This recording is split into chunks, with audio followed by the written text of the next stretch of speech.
दोस्तों जय हिंद, मैं हूं शम्स तबरेज और आप देख रहे हैं टाइम्स मेल। दुनिया भर के मुसलमान इस बात का जिक्र बार बार कर रहे हैं कि आखिर फलस्तीन में कब तक लोग जुल्म सितम सहते रहेंगे। 70 साल से ज्यादा का वक्त गुजर जाने के बाद भी मुसलमान आखिर क्यों इजराइल के जुल्म सितम को सह रहे हैं, आखिर क्यों उसके खिलाफ एकजुट नहीं हो रहे हैं। आखिर मुसलमानों के सब्र की रेड लाइन कब तय होगी और कब इजराइल फलस्तीन की सरजमीन को छोड़कर वापस उन्हीं देशों की तरफ, उन्हीं मुल्कों की तरफ लौटकर भागेगा जहां से वो फलस्तीन पर कब्जा करने के लिए आए थे और फिर फलस्तीन के बड़े हिस्से पर कब्जा करके इजराइल देश उन लोगों ने बना दिया।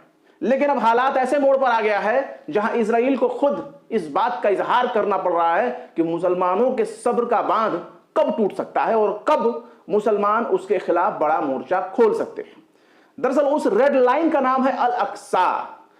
जिस तरह से मुसलमान अपने सियासी नफा नुकसान के लिए किसी न किसी मुद्दे पर एक दूसरे की टांग तोड़ने की फिराक में रहते हैं, पर अगर उनके नबी पर बात आ जाती है तो सारे मुसलमान आपसी इख्तलाफ, आपसी मतभेद और आपस की लड़ाइयों को भूलकर, खत्म करके कंधे से कंधा मिलाकर साथ खड़े हो जाते हैं। ठीक वैसे ही नबियों की सरजमीन पर बनी मुसलमानों की तीसरी मुकद्दस मस्जिद अगर सवालों के घेरे में आ जाए तो मुसलमान इसे रेड लाइन मानते हैं।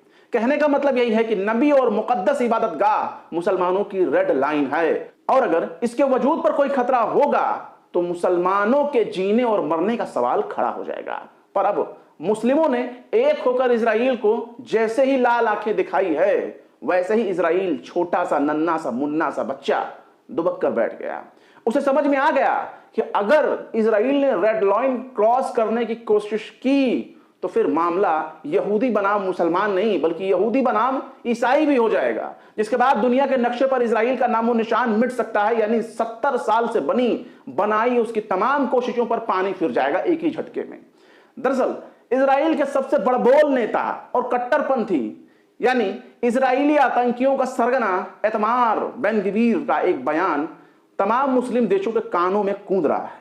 इजराइल को उसकी रेड लाइन याद दिलानी पड़ रही है। बीते साल अक्टूबर से ही इजराइल और हिजबुल्लाह के दरमियान तनातनी बनी हुई है, लेकिन 25 जुलाई को इजराइल ने 100 फाइटर जेट लेकर लेबनान में घुस गया, आम रिहायशी इलाकों पर जोरदार हमला करता है, जिसके बाद जवाबी पलटवार में हिजबुल्लाह ने भी टिट फॉर टैट वाली प्रक्रिया दी, यानी जैसे को तैसा।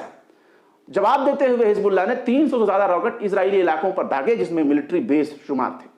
लेकिन अगले ही दिन यानी 26 अगस्त को इजराइल के national security minister Itamar Ben Gvir यानी चरमपंथी यहूदियों का सरगना नेता इतमार बेन गवीर ने आग में घी डालने का काम शुरू कर दिया। उसने मस्जिद अल अक्सा का दौरा किया और अल अक्सा पहुंचकर अल अक्सा के बरामदे में एक यहूदी इबादतगाह बनाने का ऐलान किया, यानी थर्ड टेंपल बनाने के अपने इरादे का इजहार कर दिया, जिसे सन 70 में रोमन ने तोड़ दिया था। जिसके बाद नेतन्याहू के हाथ पांव फूलने लगे क्योंकि इससे न सिर्फ मुसलमानों की दिल आजारी होगी बल्कि ईसाइयों को भी इजराइल के खिलाफ खड़े होने का मौका मिल जाएगा। मतलब मुसलमान एक होकर इजराइल के चूल्हे हिला देने की ताकत रखते हैं और बेन गवीर के बयान से यहूदियों के खिलाफ ईसाइयों के दिल पर लगे बरसों पुराने जख्म भी ताजा हो जाएंगे, जिसे शांत करने में यहूदियों और पोप को कई सौ साल लग गए। तो फिर क्या था, बेन गवीर का बयान पर पूरी दुनिया में हड़कंप मच गया। खुद इजरायली सरकार के कैबिनेट मंत्री इसके विरोध में खड़े हो गए और कहने लगे कि मुस्लिम देशों के साथ इजराइल के ताल्लुकात बेहद खराब हो सकते हैं इनके बयान से। यानी जिन दुश्मनों को इजराइल ने अपना जिगरी दोस्त आज बनाया हुआ है वो भी इजराइल के दुश्मन बन जाएंगे। जिसके बाद खुद नेतन्याहू यानी प्रधानमंत्री नेतन्याहू के दफ्तर को सफाई देनी पड़ी कि अल अक्सा जैसे थी ठीक वैसे ही है, उसके हालात में कोई बदलाव नहीं हुआ है, वजूद में कोई तब्दीली नहीं हुई है। रक्षा मंत्री योव गैलेंट ने खुद ही बेन गवीर के बयान को बहुत ही बेतुका और गैर जिम्मेदाराना करार देते हुए कहा कि बेन गवीर का काम इजराइल के नेशनल सिक्योरिटी और इंटरनेशनल सिक्योरिटी को खतरे में डाल सकता है। वहीं फलस्तीनी संगठन हमास ने भी मुस्लिम देशों से दखल देने की अपील की और इजराइल को अपने हद में रहने की चेतावनी देते हुए कहा कि खबरदार, अगर थर्ड टेंपल बनाने की कोशिश की तो इसका नतीजा इजराइल को भुगतना पड़ेगा। अब इसका सबसे पहला असर सऊदी अरब से भी देखने को मिल गया, क्योंकि सऊदी अरब ने भीतर खाने चल रहे इजराइल और अपनी दोस्ती को दरकिनार करते हुए सबसे इतर अल अक्सा की तरफ नजर उठाकर देखने वाले इजराइल को इसका अंजाम भुगतने की धमकी दे दी। सऊदी अरब ने कहा है कि अल अक्सा को लेकर बेन गवीर का बयान बहुत ही भड़काऊ है और बेहद भड़काऊ है। यह बयान न सिर्फ दुनिया भर के मुसलमानों को उकसाने वाला है, बल्कि मुसलमानों के खिलाफ चल रही साजिशों को जगजाहिर भी करता है। सऊदी अरब ने अपने बयान में इजरायली मंत्री के बयान को खारिज करते हुए अल-अक्सा मस्जिद की तारीखी और कानूनी हैसियत की जरूरत पर जोर दिया। सऊदी अरब ने अंतर्राष्ट्रीय बिरादरी से भी इस मुद्दे पर अपनी अपनी जिम्मेदारी निभाने की अपील की और कहा कि अंतर्राष्ट्रीय कानून और प्रावधानों के मुताबिक इजरायली मंत्री को जवाबदेह ठहराया जाना चाहिए। हालांकि सऊदी अरब की सख्ती के बाद इजराइल के रक्षा मंत्री योव गैलेंट ने इस बात को कबूल किया कि बेन गवीर के बयान से मिडिल ईस्ट में एक नए तरह का तनाव पैदा हुआ है। रक्षा मंत्री योव गैलेंट ने कहा कि अल-अक्सा मस्जिद पर वजूद को कमजोर करना बहुत ही गैर जरूरी है और यह हरकत इजराइल के लिए खतरनाक साबित हो सकती है, लेकिन तब तक बहुत देर हो चुकी थी, क्योंकि अब यह बात सऊदी अरब और फलस्तीन तक ही सीमित नहीं रह गई, बल्कि यह बात बहुत दूर निकल चुकी है। अब इस्लामी जमहूरिया ईरान ने इजराइल को कड़ी चेतावनी देते हुए कहा कि बेन गवीर के बयान से मुकद्दस मस्जिद यानी अल-अक्सा खतरे में पड़ सकता है। ईरान ने कहा है कि इजराइल के उकसावे से इस्लामी दुनिया के सब्र का पैमाना लबरेज हो रहा है। ईरानी विदेश मंत्रालय के प्रवक्ता नासिर कनानी ने कहा, इजराइल अपने नापाक मंसूबे को अंजाम देने की फिराक में है।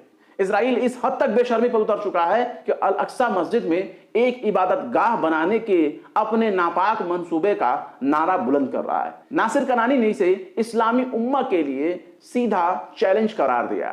नासिर कनानी ने कहा कि मुकद्दस मकामात पर किसी भी तरह के अतिक्रमण के गंभीर नतायज देखने को मिल सकते हैं। ईरान ने कहा कि इस्लामी उम्मा की नजर में इसे रेड लाइन के तौर पर देखा जाएगा।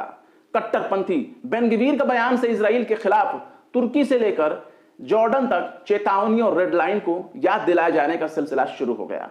हर मुस्लिम देश इजराइल को समझा रहा है कि हमारे सब्र का पैमाना लबरेज हो रहा है और अगर तुमने इस रेड लाइन को क्रॉस करने की कोशिश की तो भले ही हम खुद बर्बाद हो जाएं, पर तुम्हारी हस्ती इस दुनिया से मिटा देंगे, तुम्हारी ईंट से ईंट बजा देंगे, ना रहेगा बांस और ना बजेगी बांसुरी।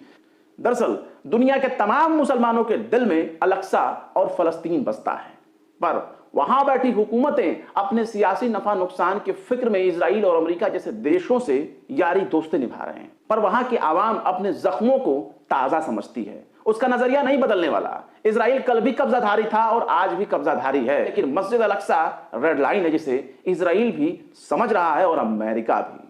फिलहाल इस वीडियो में बस इतना ही। यह वीडियो आपको कैसा लगा कमेंट करके जरूर बताएं। वीडियो पसंद आए तो लाइक करें, शेयर करें और बेबाक निष्पक्ष स्वतंत्र पत्रकारिता को सपोर्ट करने के लिए आप हमारे चैनल टाइम्स मेल को जरूर से जरूर सब्सक्राइब करें। फिर मिलते हैं किसी और वीडियो में एक नई खबर के साथ। शम्स तबरेज को दीजिए इजाजत। जय हिंद। अगर अभी तक आपने हमारे चैनल टाइम्स मेल को सब्सक्राइब नहीं किया है तो जल्दी से सब्सक्राइब कर दें और बेल आइकन भी प्रेस कर दें।